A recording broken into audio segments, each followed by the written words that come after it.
have to offer you with very good quality internet.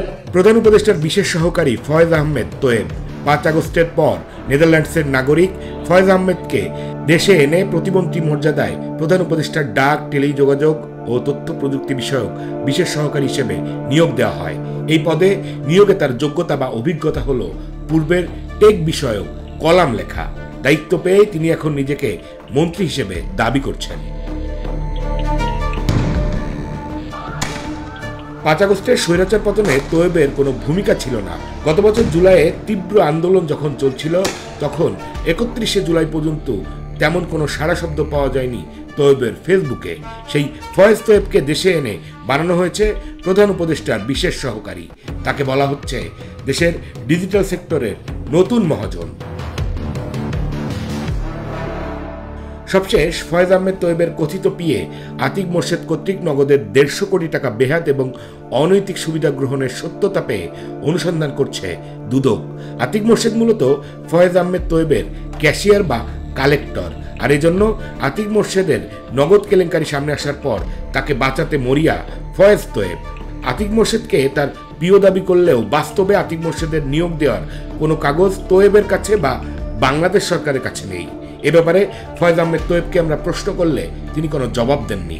Atik মোর্শেদকে Faiz Ahmed তোয়েবের ব্যক্তিগত কর্মকর্তা হিসেবে নিয়োগের কোনো ডকুমেন্টস না থাকলেও ফয়েজের কর্মকর্তা হিসেবে আতিক মোর্শেদ মন্ত্রণালয়, আইসিটি দপ্তর এবং নগদে অফিস করত। এখনও আইসিটি দপ্তরে নিয়মিত অফিস করে এই কথিত পিও আতিক। নগদের 150 কোটি টাকা বেহাত সংক্রান্ত মানবজমিনের অনুসন্ধানী প্রতিবেদন থেকে জানা যায়, মোবাইল ব্যাংকিং সেবা প্রতিষ্ঠান নগদের সীমাহীন লুটপাটের সাথে জড়িত ও মূল হোতাদের একজন প্রতিষ্ঠানটির ডেপুটি সিইও মুইজ তাসনিম তোকি। গত 18 মে রাতে তাকে বেইলি রোডের বাসা থেকে আটক করে ঢাকা মহানগর গোয়েন্দা পুলিশ। এ সময় তার সঙ্গে থাকা ল্যাপটপ এবং ইলেকট্রনিক ডিভাইস, মোবাইল ফোন জব্দ করা হয়, কিন্তু আশ্চর্যজনকভাবে পরদিন বিকেলে তাকে কারাগারে না পাঠিয়ে ডিবি থেকেই ছেড়ে দেওয়া হয়। জানা যায়, একজন বিশেষ সহকারীর হস্তক্ষেপে ডিবি পুলিশ তাকে মুক্তি দিতে বাধ্য হয়। এই তোকিকে গ্রেপ্তারে বাধা এবং ছেড়ে দিতে চাপ দেন ফয়েজ আহমেদ তোয়েব। আওয়ামী দোসরদের সুরক্ষায় ফয়েজ আহমেদ তোয়েবের এই কর্মকাণ্ড ব্যাপক প্রশ্নের জন্ম দিয়েছে। ডাক, টেলিযোগাযোগ ও তথ্য প্রযুক্তি বিষয়ক সেক্টরের নিয়ন্ত্রণ করা ফয়েজ তোয়েব দায়িত্ব নেওয়ার পর বিভিন্ন সময়ে আওয়ামী লীগের দোসর প্রতিষ্ঠানকে নিয়মিত কাজ দিয়ে আসছেন তিনি। সর্বনিম্ন বাজেটের টেন্ডার দেওয়া প্রতিষ্ঠানকে কাজ না দিয়ে সেই টেন্ডার দেওয়া হচ্ছে ফয়েজ তোয়েবের পছন্দের প্রতিষ্ঠানকে। আওয়ামী ঘনিষ্ঠ একাধিক প্রতিষ্ঠান 5 আগস্টের পর টেলিযোগাযোগ সংক্রান্ত বিভিন্ন কাজ পেয়ে আসছে। ডাক ও টেলিযোগাযোগ সংক্রান্ত যে কোনো কাজ বা প্রজেক্ট কে পাবে তা নির্ধারণ করেন এই ফয়েজ আহমেদ তোয়েব। আমি 70 রুপির মতো অল্প সময়ে বিতর্ক আর নানা ডিজিটাল ধান্দাবাজির কারিগর হয়ে ওঠা ফয়েজ তোয়েব গত 31শে মে ফেসবুকে লেখেন, আমি বাংলাদেশের মানুষের একটা টাকাও চুরি করব না। সেই আস্থাটা রাখতে পারেন। ওনাকে কেউ চোর বলার আগেই কেন নিজেকে অপরাধী ভাবা শুরু করেছেন ফয়েজ তোয়েব আহমেদ? ব্যাপারটা সেই ঠাকুর ঘর আর কলার গল্পের মতো। ফয়েজ আহমেদ তোয়েবের রাষ্ট্রীয় অর্থ লুটপাটের শুরুটা গত ফেব্রুয়ারিতে। সরকারি একটি প্রকল্পের অর্থায়নে চলা গাড়ি নিজের স্বার্থে মৌখিক ভিত্তিতে বরাদ্দ নেন ফয়েজ আহমেদ তোয়েব। পরবর্তীতে গাড়ির তেল এবং ড্রাইভারের ওভারটাইম বাবদ যে বিল নিয়েছিলেন তোয়েব তা রাষ্ট্রীয় কোষাগারে জমা দিতে বলা হয়। চরম আর্থিক সততা নিয়ে বড় হয়েছেন বলে দাবি করা ফয়েজ আহমেদ তোয়েব মাত্র 1.5 মাসে নির্ধারিত খরচের বাইরেও গাড়ির জ্বালানি এবং ড্রাইভারের ওভারটাইম বাবদ প্রায় 1 লাখ টাকা হাতিয়ে নিয়েছিল। যিনি সামান্য গাড়ির তেল আর ড্রাইভারের বিল বাবদ অতিরিক্ত 1 লাখ টাকা হাতিয়ে নিতে পারে, তার হাতে রয়েছে ডাক, টেলিযোগাযোগ ও তথ্য প্রযুক্তি বিষয়ক শত কোটি টাকার টেন্ডার। ফয়েজ তোয়েবের সরকারি অর্থ লোপাট সংক্রান্ত একটি নিউজ দেশের একটি জাতীয় দৈনিকে প্রকাশিত হলে ফয়েজ তোয়েব আহমেদ ওই গণমাধ্যম এবং সাংবাদিকের উপর ক্ষুব্ধ হন। ওই পত্রিকার সম্পাদক এবং রিপোর্টারকে ফোন করে এবং খুদে বার্তায় নানা ধরনের হুমকি ধামকি দেন ফয়েজ আহমেদ তোয়েব। স্ক্রিনে ফয়েজ আহমেদ তোয়েবের সাথে ওই রিপোর্টারের কথোপকথনের স্ক্রিনশট দেখতে পাচ্ছেন। যেখানে তিনি পরিষ্কারভাবে সাংবাদিককে সিআইডির ভয় দেখাচ্ছেন। সিআইডি দিয়ে সাংবাদিকদের ভয় দেখানোর এই ধরন দেখে মনে হচ্ছে সিআইডিতে তার বাপ চাচাকেও চাকরি করেন। সাংবাদিক নিপীড়নে সিদ্ধহস্ত হয়ে উঠেছেন প্রধান উপদেষ্টার এই বিশেষ সহকারী। সংবাদ সংগ্রহের প্রয়োজনে তাকে কেউ মন্তব্যের জন্য যোগাযোগ করলে তিনি তার নম্বর ব্লক করে দেন। বাংলাদেশ সরকারের কর্মকর্তা হয়েও তিনি নেদারল্যান্ডসের নম্বর ব্যবহার করেন। তিনি তার সব ধান্দাপাতিতে তার নেদারল্যান্ডসের নম্বরের হোয়াটসঅ্যাপের মাধ্যমে যোগাযোগ করেন। সম্প্রতি আইসিটি নিয়ে সংবাদ প্রচার করা 5 সাংবাদিকের আইসিটি ভবনে প্রবেশ না করার মৌখিক নির্দেশনা দেয় ফয়েজ তোয়েব। এ ব্যাপারে আল জাজিরার অনুসন্ধানী সাংবাদিক জুলকারনাইন সায়ের তার এক ফেসবুক পোস্টে লেখেন, ডাক, টেলিযোগাযোগ ও তথ্য প্রযুক্তি বিষয়ক মন্ত্রণালয়ের দুর্নীতি এবং অনিয়ম নিয়ে সংবাদ প্রকাশের জেরে এই বিটের একাধিক সাংবাদিকদের অবাধ তথ্য পাওয়ার স্বাধীনতা খর্ব করেছেন প্রধান উপদেষ্টার বিশেষ সহকারী ফয়েজ আহমেদ তোয়েব।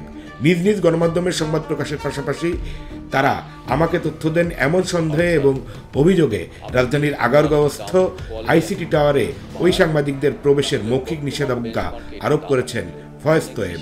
একটি জাতীয় দৈনিকের রিপোর্টারের 2টি নম্বর নিজের বিদেশি নম্বরের হোয়াটসঅ্যাপ অ্যাপে ব্লক করেছেন তিনি। ফলে সংবাদ প্রকাশের প্রয়োজনে ফয়েজ আহমেদের কমেন্ট নিতে পারছেন না ওই রিপোর্টাররা। ফয়েজ আহমেদ তোয়েবের বিরুদ্ধে ওঠা অভিযোগগুলো জানতে তার হোয়াটসঅ্যাপ নাম্বারে যোগাযোগ করা হয়। এ সময় তাকে এসব অভিযোগের ব্যাপারে প্রশ্ন করা হয়, কিন্তু তিনি কোনো জবাব দেননি। জুলকারনাইন সায়েরের পোস্ট থেকে জানা যায়, ঢাকার নর্ডিক ক্লাবে গিয়ে বিশেষ নারীর সাথে নাচানাচি করে ফয়েজ। এ ব্যাপারে বিস্তারিত তথ্য প্রমাণ সংগ্রহের চেষ্টা চলছে, যা থাকবে অন্য কোনো পর্বে।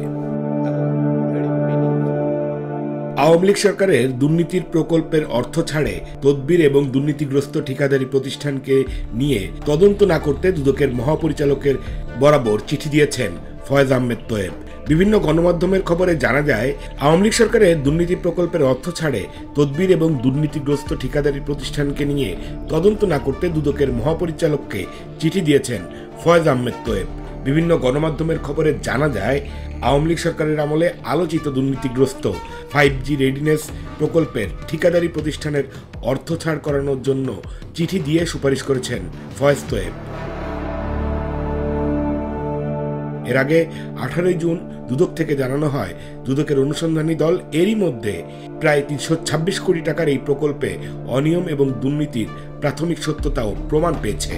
দুদকের জবাবের পর আলোচিত দুর্নীতিগ্রস্ত এই প্রকল্পের অর্থ ছাড় করার অনুমতির জন্য গত 22 জুন দুদক বরাবর ডিও লেটার দেন ডাক, টেলিযোগাযোগ ও তথ্য প্রযুক্তি বিষয়ক মন্ত্রণালয় সংক্রান্ত প্রধান উপদেষ্টার বিশেষ সহকারী ফয়েজ আহমেদ তোয়েব। এই ঠিকাদারি প্রতিষ্ঠান হুয়াওয়ের টাকায় কয়েক মাস আগে চীন ভ্রমণ করে এসেছেন ফয়েজ আহমেদ তোয়েব। আমাদের বিভিন্ন পেশাদার এবং দুদক যে প্রতিষ্ঠানের বিরুদ্ধে তদন্তে প্রাথমিক সত্যতা পেয়েছে, সেই ঠিকাদারি প্রতিষ্ঠানের টাকায় চীন ভ্রমণের পর তাদের দুর্নীতির তদন্ত বন্ধ করে ফয়েজ আহমেদ তোয়েব তার কমিটি দিয়ে তদন্ত করাতে যাচ্ছেন। ব্যাপারটি বড়ই হাস্যকর। আবার লীগের দুর্নীতিবাজ ঠিকাদারকে অর্থ বরাদ্দের জন্য প্রয়োজনীয় ব্যবস্থা নিতে বলছেন ফয়েজ আহমেদ তোয়েব। তার কাজ কি দুদকের তদন্তের উপর হস্তক্ষেপ করা, লীগের দোসর দুর্নীতিবাজ ঠিকাদারদের পক্ষে ডিও লেটার দেওয়া। প্রধান উপদেষ্টার বিশেষ সহকারী হয়েও তিনি মানেন না প্রধান উপদেষ্টার নির্দেশনা। সরকারি অর্থে বিদেশ ভ্রমণ করেন, বিদেশে গিয়ে আবার ছাত্রদের দল এনসিপির রাজনৈতিক কর্মকাণ্ডে অংশ নেন। প্রধান উপদেষ্টার কার্যালয় হতে গত 23 মার্চ ইস্যু করা চিঠিতে বেশ স্পষ্টভাবে উল্লেখ করা আছে, ঠিকাদার প্রতিষ্ঠানের অর্থায়নে অবশ্যই বিদেশ ভ্রমণ পরিহার করতে হবে। কিন্তু সরকার প্রধানের এই নির্দেশনা মানেন না খোদ তার ডাক, টেলিযোগাযোগ বিষয়ক উপদেষ্টা ফয়েজ আহমেদ তোয়েব। বিশ্বব্যাংকের প্রজেক্টের টাকায় ইউনিসের বিশেষ সহকারী তোয়েব কয়েকদিন আগে ফ্রান্স ভ্রমণ করেছেন। প্রধান উপদেষ্টার বিশেষ সহকারী ফয়েজ আহমেদ তোয়েব ভিভোটেক সম্মেলনে যোগ দিতে ফ্রান্স যায়, সেখানে তার যাওয়ারই কথা না। বিশ্বব্যাংকের ওই প্রজেক্টের শর্ত হচ্ছে এই অর্থে কেউ বিদেশ ভ্রমণ করতে পারবে না। কিন্তু তারপরেও ফয়েজ তোয়েব তার নিজের ইচ্ছা খুশি মতো সেই প্রজেক্টের টাকা দিয়ে বিদেশ ভ্রমণ করেছেন, সরকারি অর্থ খরচ করেছেন। সেই লক্ষ্যে সরকার এবং বেসরকারি প্রতিষ্ঠান সবাই মিলে একযোগে কাজ করবে।